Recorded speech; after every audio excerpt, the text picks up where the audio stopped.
ఆర్టీవీతో అంబటి రాంబాబు అడ్వకేట్లు మాట్లాడుకొచ్చారు. వారేం మాట్లాడారో చూద్దాం.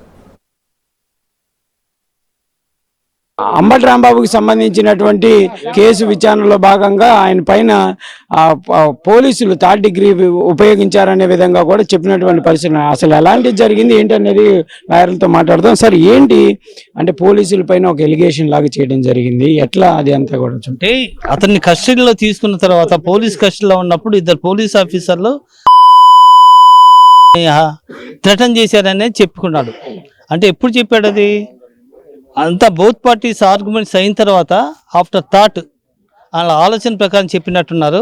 అది కోర్టు భావించలేదు అది నిజమా అనేది అబద్ధం అనేది రికార్డ్ చేసుకున్నారు, కానీ అక్కడ దెబ్బలు లేవు కదా. అందుకని ఆఫ్టర్ థాట్గా చెప్పినట్లు విధిగా కోర్టు భావించి అతనికి రిమాండ్ ఇచ్చింది.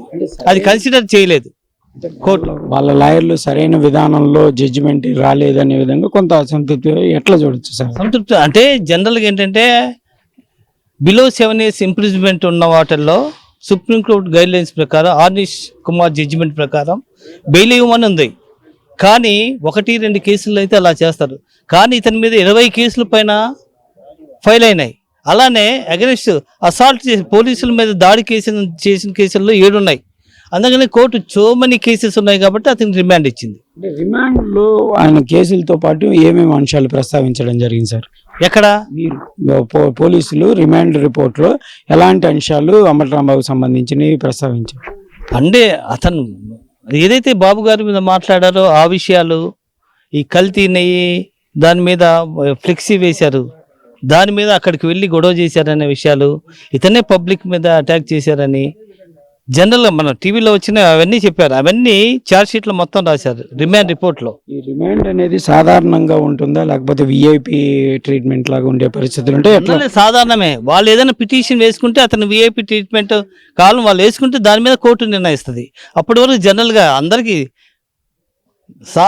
ఒకటే న్యాయం కదా, అట్లనే వాళ్ళు కూడా అంతే, స్పెషల్గా ఏమి ఇవ్వదు. అట్లా కస్టడీ పిటిషన్ కూడా వేశారనే విధంగా తెలుస్తుంది. అది అట్లా అంటే రిమాండ్ అయిన తర్వాత కస్టడీ పిటిషన్, రిమాండ్ అవ్వకముందు ఏదిగా, రిమాండ్ అయిన తర్వాత రేపు వేస్తారేమో చూడాలా. అది ఇది ప్రధానంగా కూడా అంబటి రాంబాబుకు సంబంధించి రిమాండ్ అంశంలో లాయర్లు అయితే క్లియర్గా చెప్తున్నారు. మొత్తం 20 కేసులు ఉన్నాయనే విధంగా క్లియరెన్స్ చేసిన తర్వాతే ఈ అంశానికి సంబంధించి పరిగణనలోకి తీసుకోవటం, అంబటికి రిమాండ్ విధించడం జరిగిందనే విధంగా చెప్తున్నారు. కెమెరామెన్ సిద్ధితో సాయిశంకర్, గుంటూరు కోట నుంచి. బట్ 7 ఏళ్ల లోపు ఉన్నటువంటి ఆ సెక్షన్లు బనాయించినటువంటి కేసుల్లో జనరల్గా రిమాండ్ ఉండదు. కానీ పైన 16 కేసులు ఉన్నాయి. సో ఆ 16 కేసులు ఉన్నాయి. గతంలో కూడా ఆయన ఇటువంటి విధంగానే పోలీసులను దూషించారని రకంగా ఉన్నాయి కాబట్టి ఆయనకి రిమాండ్ విధించారని చెప్పి అడ్వకేట్ చెప్తున్నారు. ఒకసారి మనం విజువల్లో చూస్తున్నాం. రాత్రి అప్రాక్స్ 12 గంటల సమయానికల్లా రాజమండ్రి సెంట్రల్ జైలుకి ఆయన తరలిస్తున్న విజువల్స్ చూస్తున్నాం. ఎస్, ఇదే వాహనంలో అంబటి రాంబాబు ఉన్నారు. అంబటి రాంబాబుని అదే వాహనంలో తీసుకెళ్లారు. అంబటి రాంబాబుని రాజమండ్రి సెంట్రల్ జైలుకి తరలించి 14 రోజుల పాటు రిమాండ్లో అక్కడ ఉంచబోతున్నారు. సో మా ప్రతినిధి ఏపీ ఇన్పుడేటర్ కృష్ణమోహన్ సిద్ధంగా ఉన్నారు.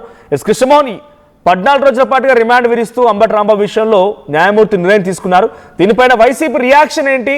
వరుసగా గతంలో కాకాని, ఆ తర్వాత పలువురు వైసీపీకి సంబంధించిన నాయకులు, తర్వాత చాలామంది మాజీ మంత్రులు కూడా వరుసగా కేసులు ఎదుర్కొని రిమాండ్ వరకు వెళ్ళారు, రిమాండ్ తీసుకున్నారు. ఆ తర్వాత 20 నెల రోజుల పాటుగా జైల్లో ఉన్నవారు కూడా ఉన్నారు. ఇప్పుడు అంబటి వంతు వచ్చింది. అంబటి కూడా చంద్రబాబుని, అటు నారా లోకేష్ని పోలీసు అధికారులు దూషించారనేటువంటి నేపథ్యంలో ఆయన కూడా కేసు నమోదు చేసి రిమాండ్ తరలించారు పోలీసులు. సో ఏం జరగబోతోంది ఈరోజు? వైసీపీ యాక్షన్ ప్లాన్ ఏంటి?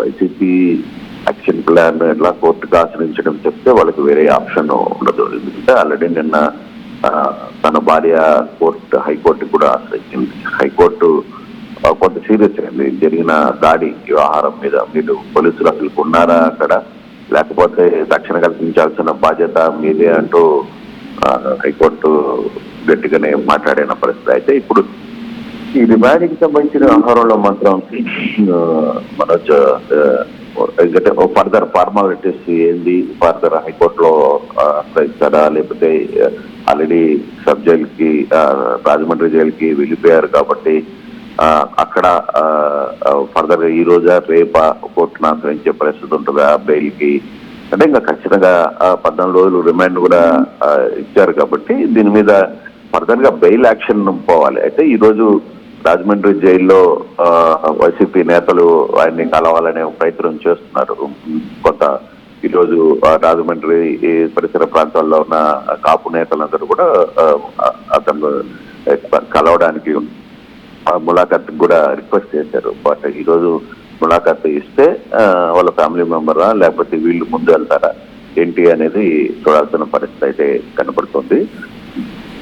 కృష్ణమోహన్ అంటే జనరల్ గా ఆయన మాజీ మంత్రిగా ఉన్నారు కాబట్టి న్యాయమూర్తి ముందు కూడా కొంత మాజీ మంత్రిగా ఉన్నారు, అనారోగ్య బారిన పడిపోతున్నాను, సో కొంత మెడిసిన్స్ కూడా వాడుతున్నాను, నేను వయసు రీత్యా నాకు కొంత ఫెసిలిటీస్ కల్పించాలంటే కూడా న్యాయమూర్తి అంటే తెలుస్తోంది.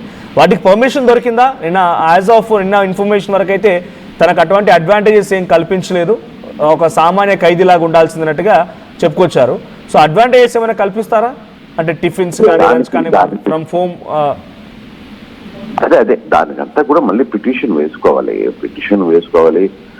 కోర్టులోనో లేకపోతే హైకోర్టులోనో పిటిషన్ వేసుకుని తనకున్న మెడిసిన్ సంబంధించి, లేదు తనకున్న ఆరోగ్యపరమైన అంశాల గురించి, లేదు తనకు అవసరమైన ఫుడ్ గురించి ఏం కావాలో అనేది ఇమీడియట్ గా దానికి సంబంధించిన ఒక లీగల్ టీమ్ పనిచేస్తుంటది. అది ఈ రోజు ఉదయం 10 గంటలకి ఏమేమి అప్లై చేస్తున్నారు, హైకోర్టులో ఏదైనా తనకి కావాల్సిన మెడిసిన్ అందించమని లేకపోతే ఇతర అంశాలని అందించమని చెప్పే పరిస్థితి అయితే ఉంటుంది. మామూలుగా మెడిసిన్స్ అవి తీసుకుని వెళ్ళే అవకాశం ఉంటది కొంత.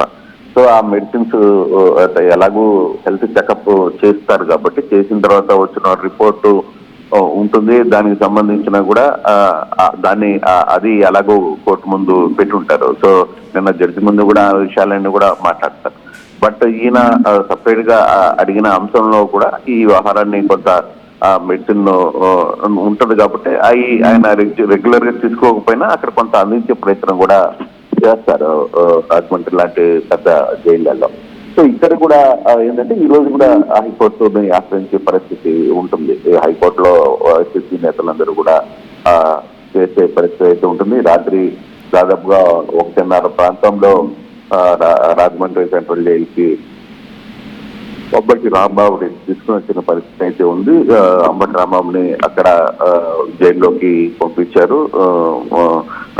రాజమండ్రి సెంట్రల్ జైలుకి పంపించిన పరిస్థితుల్లో ఫర్దర్ గా ఇప్పుడు వారి కుటుంబ సభ్యులు యాక్షన్ ఏంటి, ఇప్పుడు నిన్న కూడా ఆల్రెడీ విజయలక్ష్మి కోర్టులో చేరింది కాబట్టి విజయలక్ష్మి కోర్టు కొంత సీరియస్ గానే రెస్పాండ్ అయింది. అతను మీద దాడి జరగడం, తర్వాత పోలీసులు ఉన్నారా అక్కడ, అసలు ఏం జరుగుతుందని రక్షణ కల్పించాల్సిన బాధ్యత కూడా పోలీసులదే అని చెప్పిన పరిస్థితి. సో ఇటువంటి నేపథ్యం కూడా ఉంది కాబట్టి ఈ కేసుని ఇప్పుడు రిమాండ్ కు గుంటూరు జడ్జి ఇచ్చారు కాబట్టి దీన్ని ఏ విధంగా చూస్తారు అనేది చూడాలి. అయితే ఇప్పుడు రిమాండ్ రిపోర్ట్ లో కూడా చాలా క్లియర్ గా ఒక వర్షన్ ఉంది మనోజ్.